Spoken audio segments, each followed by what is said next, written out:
ഗൺമാന്മാരുടെ മർദ്ദനക്കേസിൽ വിശദീകരണം നൽകാൻ കൂടുതൽ സമയം തേടി ADGP. വിശദമായ മറുപടി തയ്യാറാക്കാൻ സമയം ആവശ്യപ്പെട്ടിട്ടുണ്ട്.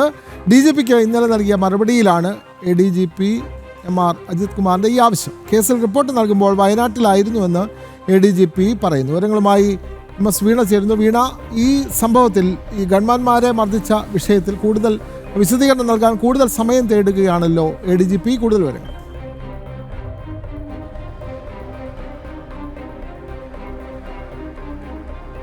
വിനോദ, മുൻ മുഖ്യമന്ത്രിയും നിലവിലെ പ്രതിപക്ഷ നേതാവുമായ പിണറായി വിജയന്റെ നവകേരള യാത്രയ്ക്കിടെ പ്രതിഷേധിച്ച യൂത്ത് കോൺഗ്രസ് പ്രവർത്തകരെ ക്രൂരമായി മർദ്ദിച്ച ഗൺമാന്മാർക്കെതിരെ ആദ്യം ഒരു കേസെടുത്തിരുന്നു. ആ കേസിന്റെ അന്വേഷണവുമായി ബന്ധപ്പെട്ട് അട്ടിമറി നടന്നു എന്ന ആരോപണം വന്നതിന് പിന്നാലെയാണ് ഇതുമായി ബന്ധപ്പെട്ടുകൊണ്ടുള്ള പുതിയ അന്വേഷണ സംഘത്തെ രൂപീകരിക്കുകയും SIT സംഘം അതുമായി ബന്ധപ്പെട്ട് അന്വേഷണം നടത്തുകയും തുടർന്ന് റിപ്പോർട്ട് സമർപ്പിക്കുകയും ചെയ്തത്. ഈ സാഹചര്യത്തിലാണ് റിപ്പോർട്ട് സമർപ്പിച്ചതിന് പിന്നാലെ വിശദീകരണം DGPക്ക് നൽകിയപ്പോഴാണ് വിശദമായ വിശദീകരണം നൽകുന്നതിന് വേണ്ടി സമയം വേണമെന്നുള്ളൊരു ആവശ്യം ADGP MR അജിത് കുമാർ കഴിഞ്ഞ ദിവസം DGPക്ക് നൽകിയ വിശദീകരണത്തിൽ പറയുന്നത്.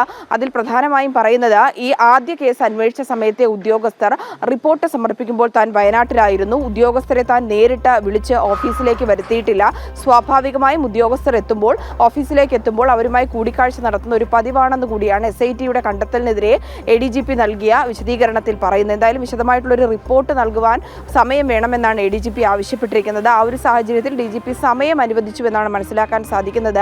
പ്രത്യേക അന്വേഷണ സംഘം നൽകിയ റിപ്പോർട്ടിൽ തുടർ നടപടികൾ സ്വീകരിക്കുന്നതുമായി ബന്ധപ്പെട്ട് DGP നിയമോപദേശം തേടിയിരുന്നു. ADGPയുടെ വിശദമായിട്ടുള്ള മറുപടി ലഭിച്ചതിന് ശേഷമായിരിക്കും DGPയുടെ ഭാഗത്തു നിന്ന് തുടർ നടപടികൾ ഉണ്ടാകുന്നത്. വിനോദ്.